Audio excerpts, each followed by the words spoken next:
Have you ever wondered what goes into oyster restoration? One important component of restoring oyster habitat is collecting oyster shell. But where does that shell come from? In Manatee County, our Natural Resources Department oversees the Oyster Shell Recycling Program.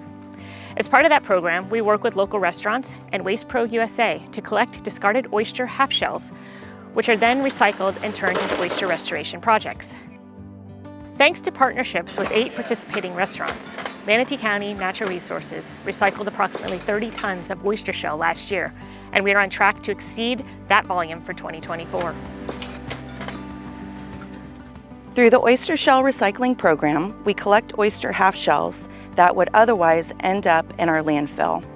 We then recycle those shells to create the surface upon which to build our oyster restoration projects. Once the shell leaves your plate at the restaurant, it is stored in oyster recycling bins rather than tossed out in the garbage. There, the shell awaits collection by Waste Pro, who then delivers the shell to Manatee County's Geraldson Farm, where it's stored outside to cure for a minimum of 6 months to prevent the potential spread of harmful bacteria. After the curing process is complete, volunteers work to prepare the shell for deployment in one of our habitat restoration projects.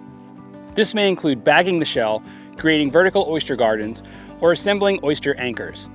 Through this restoration journey, from restaurants sourcing farm-raised oysters and delivering them to your dinner plate, to recycling the shells into oyster habitat projects, Manatee County is doing our part to restore oyster populations.